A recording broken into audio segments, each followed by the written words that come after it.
Hello, this is Chuck Solomon, and welcome to the Candidate Experience Podcast, where we focus on the job candidate journey from apply to onboard and the space in between. Let's get started.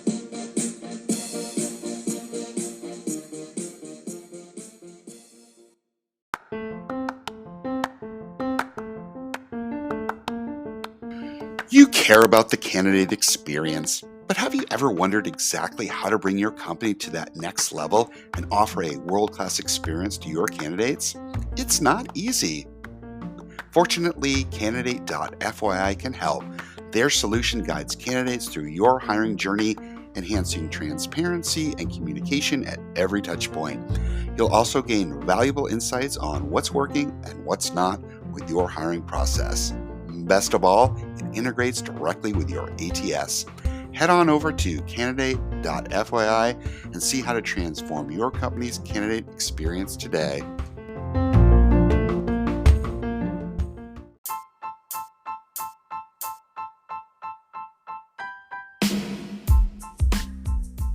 Welcome to the View from the Cheap Seats episode, where HR business partner Adam Rosenfield is my special guest.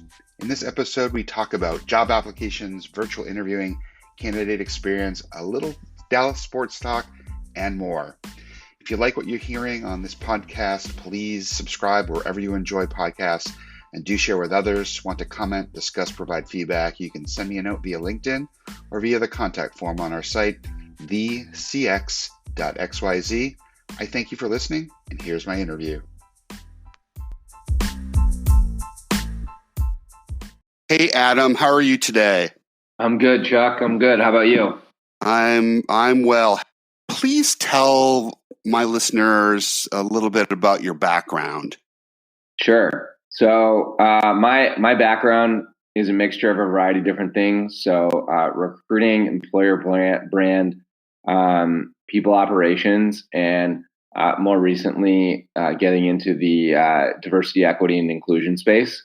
So I actually started as a recruiter and ultimately found I recruited in a variety of different fields, but ultimately found out people operations really encompasses more than just recruiting. And so I went into full-time people operations roles in the municipal world, in the real estate world, in the startup world.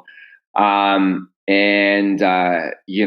I'm a student of history and sociology and really passionate about how to treat people. How you treat people determines the success of your organization. And so, I got into the diversity, equity, and inclusion world.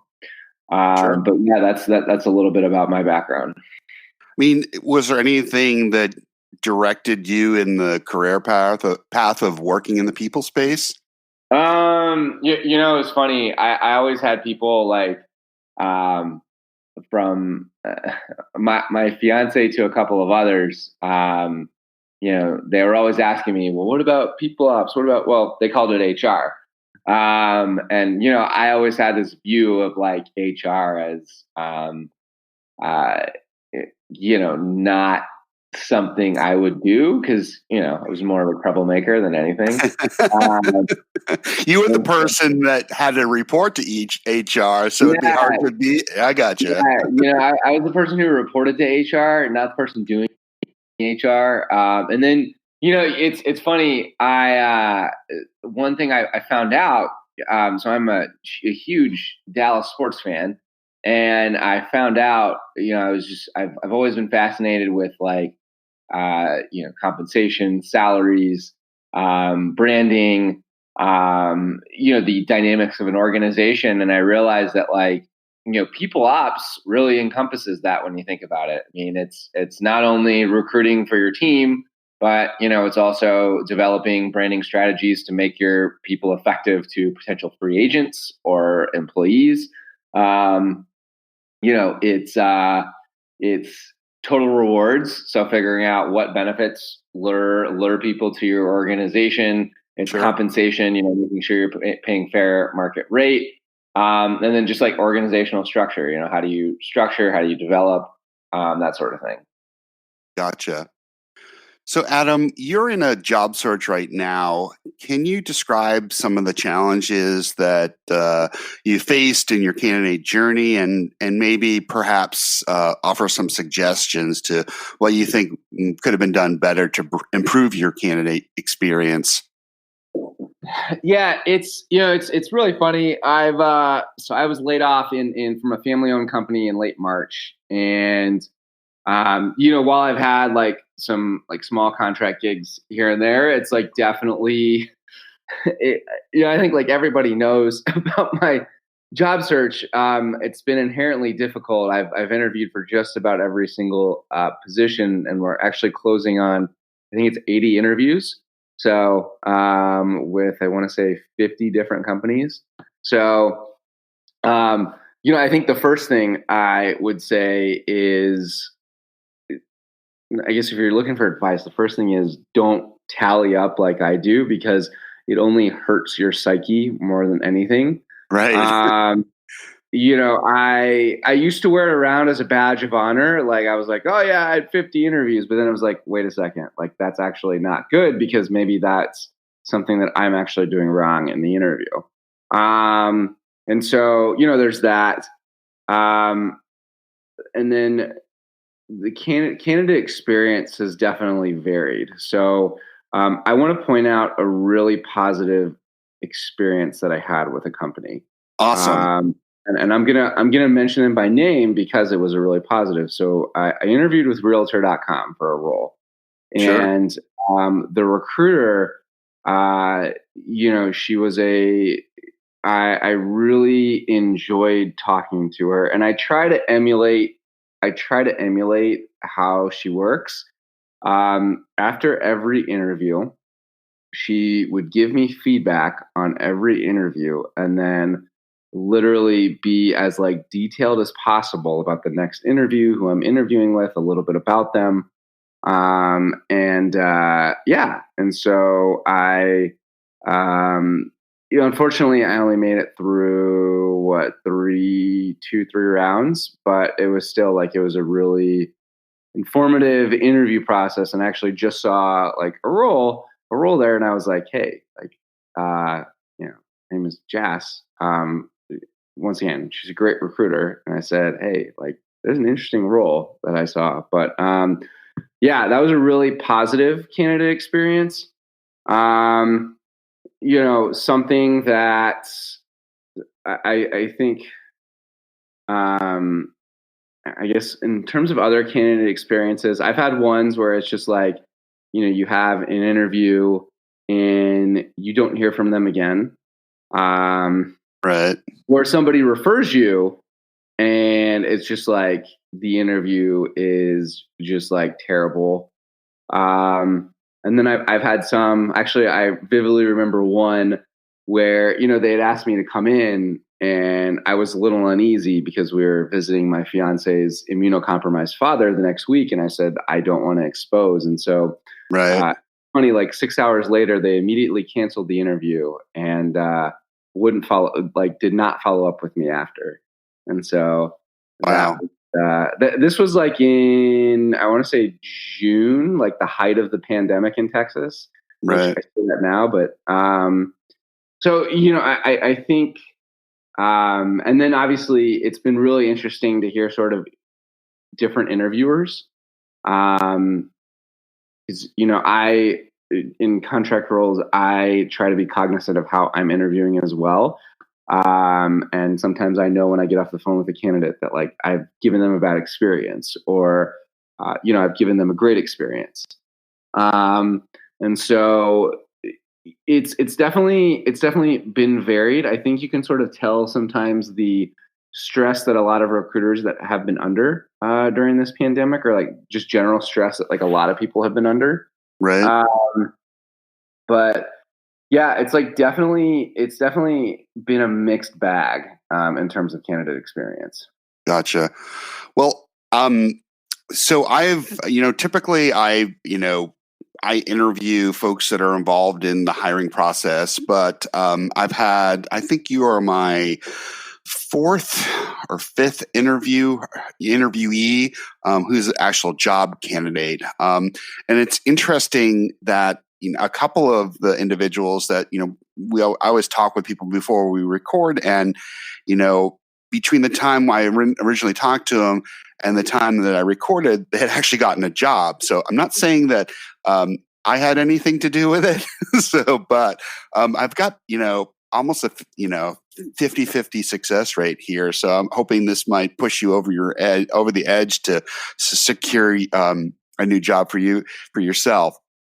And I've been pretty open about this myself, as I've been in a job search for about 6 months, and I just started a new full-time job yesterday. So it worked for me. So I'm hoping, Adam, that this might rub off on you and get you a little luck here.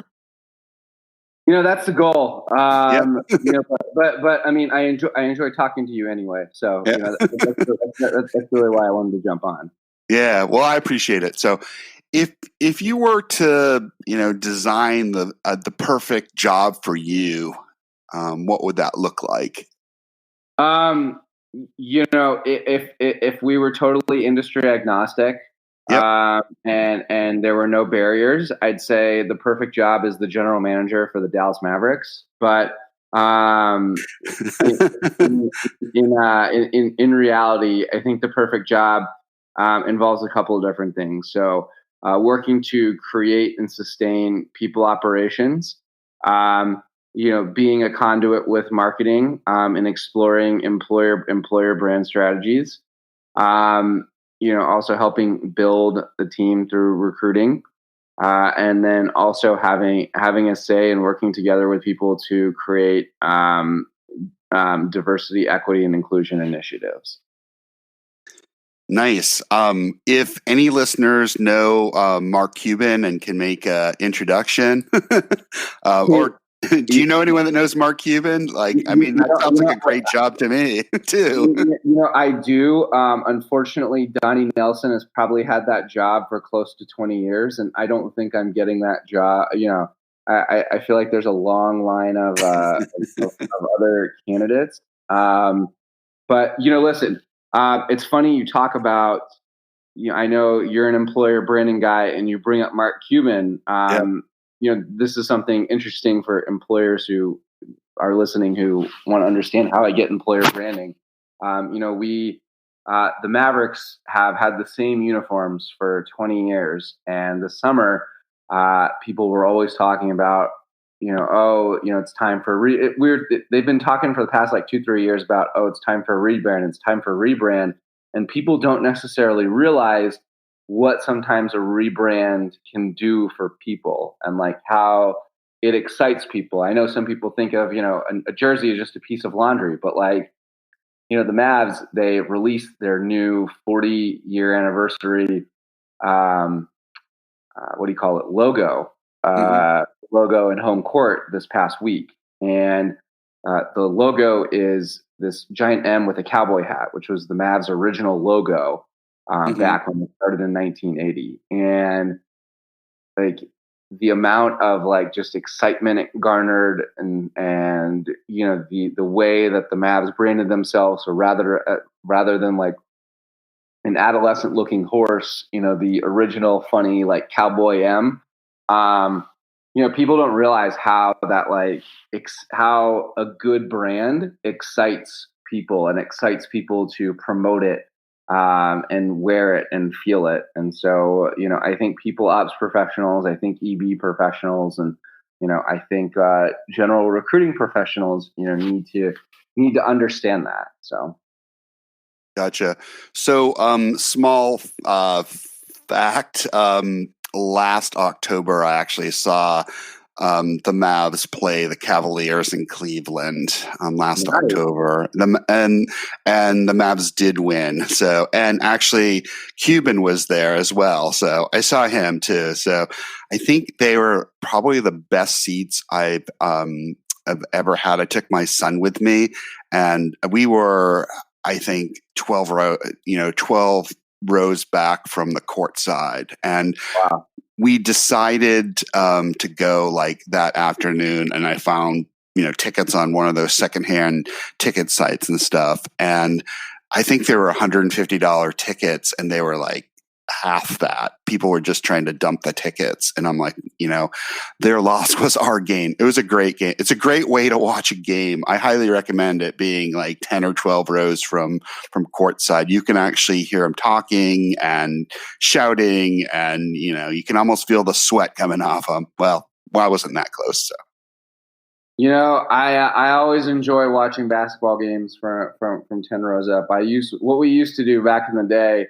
My brother and I, when the Mavs were really bad back in the late 90s, is we used to go to games with my dad, and we used to start way up top.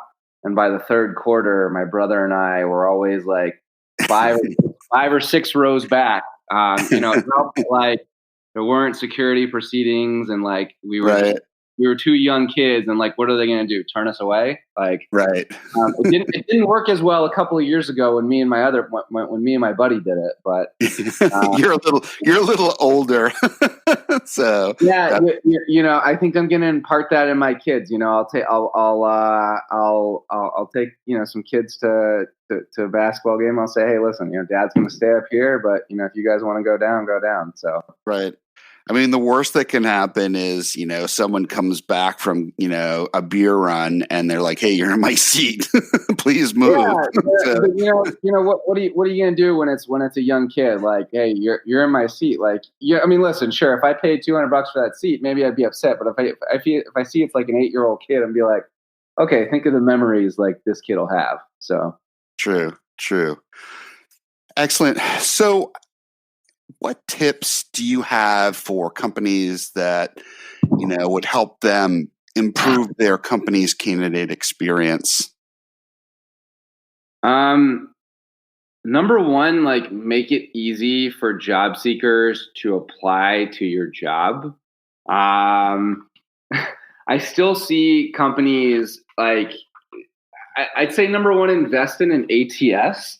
And invest in a careers page, because I still see a lot of companies where you have to play like 5, 6, 7 clicks to actually find the job on the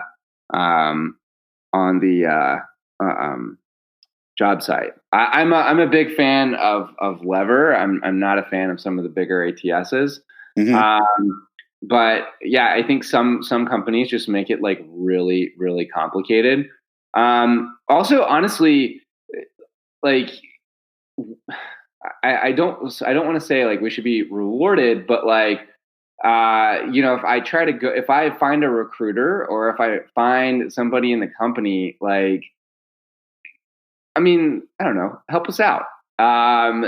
If we take the time and effort to message, spotlight, and locate, and bring a compelling message, we shouldn't be penalized for that. I mean, isn't that the name of the game of the job search, is like finding the right people who can help?